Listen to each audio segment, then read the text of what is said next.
Hi, I'm Purple Streak. Today we're reviewing some SCP fan games. This is my second video on the topic, so I'm kind of scraping the bottom of the barrel with some of these games, and I really mean it.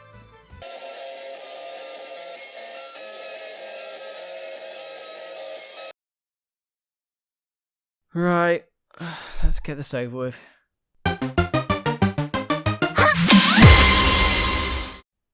So the first game I'm looking at was created by Pirangunter21 and is SCP Tales Class Keator. And it is broken. Very. So you start at a dock, and in the interest of seeing how this game works, I decided to go jump off into the sea. I was hoping for a funny death scream, but instead, nope, I fell forever.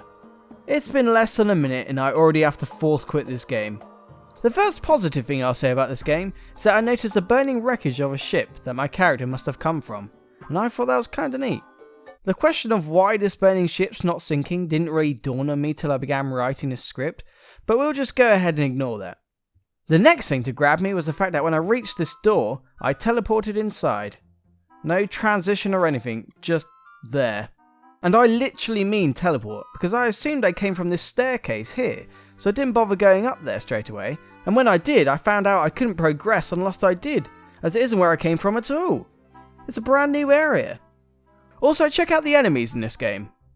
This was literally my first encounter with them. Terrifying? And trust me, I pressed every damn button to fire the gun I was suddenly holding, but nope, nothing. And then I died.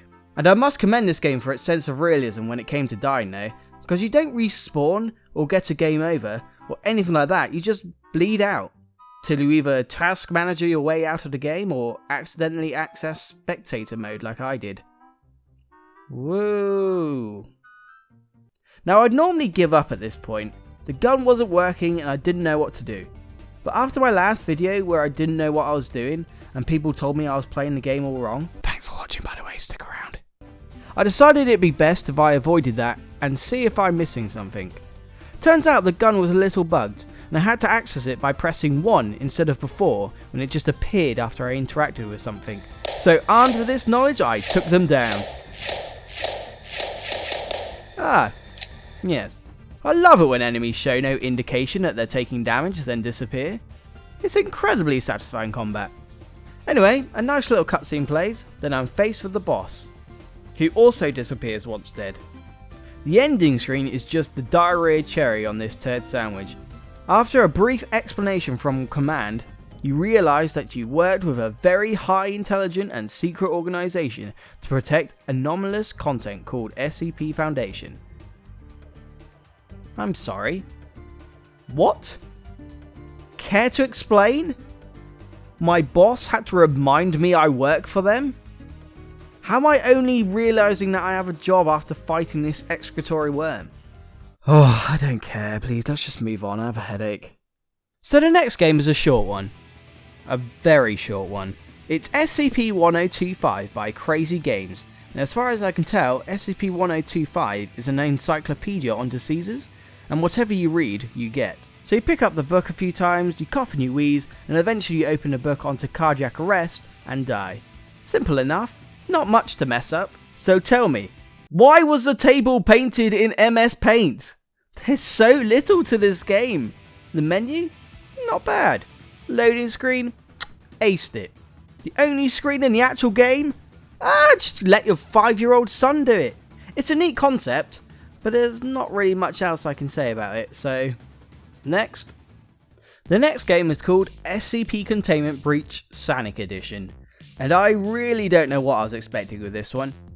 The game looks like this, and SCP-173 looks like this. That's the Sanic we all know and love. SCP-018 is an anomalous super ball that instead of losing momentum actually doubles its momentum, so it needs to be monitored and contained so it doesn't build up enough energy to destroy cities. This game is in Portuguese according to Google Translate, so I have no idea what the text says and I have no idea how to pronounce it. But it's time to initiate! So this game doesn't make too much sense. To begin with, I'm picking up bones and other random stuff, and there's this weird creepy song playing on the radio for some reason. This is Spire FM Radio and 97.1, about to drop another summer hit. This is Ambient Track 00469. Also, wow, this is a depressing looking bathroom. Who needs doors? So, while collecting keycards and skulls, I heard random screams for no reason. Jump scares, maybe? Eventually I got into the room with SCP-018. Nothing happened. I looked around one more time, then found a box of some description, and apparently that's what I needed, so when I went back to the ball, I got this. Nice! 10 out of 10. I genuinely can't take much more of this. The last game I'm going to take a look at is The Lost Signal. Now, this game has a great concept. You play as either a D-class detainee or an agent and perform different missions based on different SCPs. For example, one mission involves talking to what I believe is SCP-847, a living mannequin, whilst avoiding the other living mannequins that are there to attack you. Another involves SCP-432, a labyrinth patrolled by a monster, and yet another involves reaching the bottom of this building after putting on the gas mask otherwise known as SCP-1499. Although, I do have to ask, is it meant to look like this? And am I supposed to be able to pass it by falling off the edge? I'm not sure.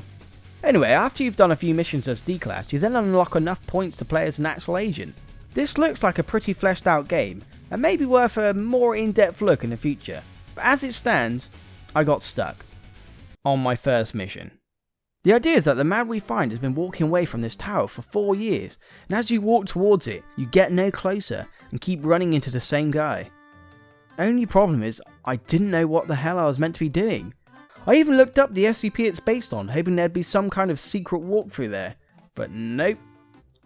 Guess I'll just die. Actually, if this part of the game is truly based on SCP-084, then after I died I should have come back to life, as suicides in the vicinity of the tower are fruitless, as suicides, and I quote, appear to be circumvented by the area of effect with dead subjects flickering and appearing alive and unharmed several seconds after death. So, ha! That's probably the nerdiest thing I've ever done. Oh, and once I died I lost all my points, so if I wanted to be an agent again, I'd have to do more missions as the D-Class. So, no thanks. Thanks for watching. If you enjoyed the video and want to help out the channel, then subscribe, like the video, and tell me what games you want to see reviewed next in the comments below. If you hated the video then, whoops, that's 10 minutes of your life you'll never get back.